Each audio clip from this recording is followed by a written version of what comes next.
नमस्ते, मेरे चैनल में आपका स्वागत है। मेरा नाम अमृता है।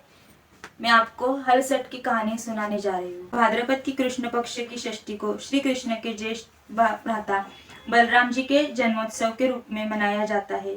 इस दिन बलराम जी का जन्म हुआ था। बलराम जी का प्रधान शस्त्र हल तथा मुसल है, इसलिए उन्हें हलधर भी कहते हैं। उन्हीं के नाम पर इस पर्व का नाम हल षष्ठी पड़ा है। इस दिन महुए की दातुन करने का विधान है।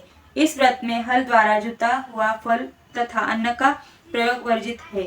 इस दिन गाय का दूध और दही का प्रयोग भी वर्जित है। भैंस का दूध व दही प्रयोग किया जाता है। विधान इस प्रकार है। इस व्रत को पुत्रवती स्त्रियां करती है।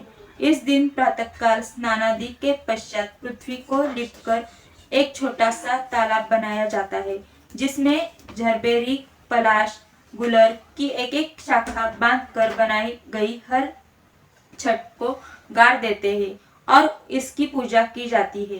पूजन में सतनजा, गेहूं, चना, धान, मक्का, ज्वार, बाजरा, जौ आदि का भुना हुआ लावा चढ़ाया जाता है। हल्दी में रंगा हुआ वस्त्र तथा सुहाग सामग्री भी चढ़ाई जाती है।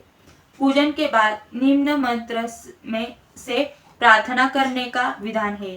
गंगा के द्वारे पर कुशावते विल्व के नील पर्वते स्नात्या कनखले देवी हर संदवती पतिमा ललिते सुभगे देवी सुख सौभाग्य दायिनी अनंत देही सौभाग्य महम्य तुम्भ्य नमो नमः।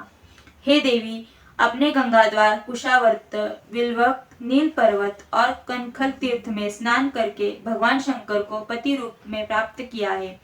हे सुख और सौभाग्य देने वाली ललिता देवी, आपको बारंबार नमस्कार है। आप मुझे अचल सुहाग दीजिए।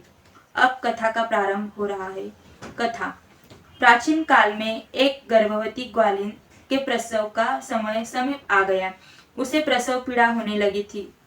उसका दूध दही बेचने के लिए रखा हुआ था। वह सोचने लगी, यदि बालक ने जन्म ले लिया तो दूध दही बिकने से रह जाएगा। यह सोचकर वह उठी और सिर पर दूध दही की मटकी रखकर बेचने चल दी। चलते चलते उसकी प्रसव पीड़ा अत्यधिक बढ़ गई। वह झरबेरी की एक झाड़ी की ओट में बैठ गई और वहां उसने एक बालक को जन्म दिया।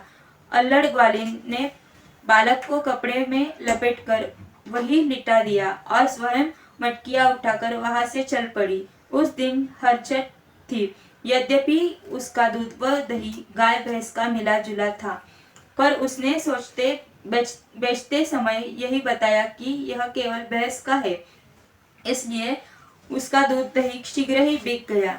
जहाँ ग्वालिन ने बालक को छिपाया था, वहाँ एक किसान हल चला रहा था। उसके बैल बिदक कर खेत की मेंढ पर जा चढ़े।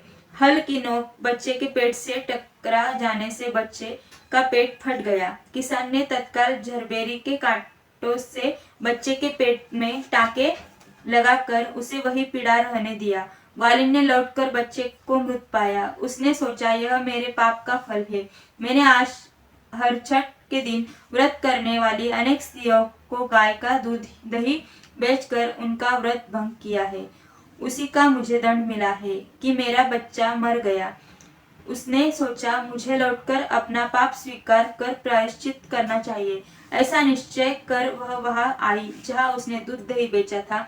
उसने गली मोहल्ले में घूम घूम कर अपने दूध दही का सारा रहस्य जोर से आवाज लगाकर प्रकट कर दिया। यह सुनकर स्त्रियों ने अपने धर्म रक्षा के विचार से उसे आशीर्वाद दिया। जब वह वापस उसी खेत में पहुंची तो वह उसे उसका पुत्र जीवित अवस्था में मिला। उसी दिन से ग्वालिन ने पाप छिपाने के लिए कभी झूठ न बोलने का प्रण किया। तभी से पुत्र कामना और सुख सौभाग्य के लिए यह व्रत किया जाता है। जय श्री कृष्ण। दोस्तों, अगर आपको यह वीडियो पसंद आया हो तो लाइक, शेयर और कमेंट करना ना भूलें। देखने के लिए धन्यवाद।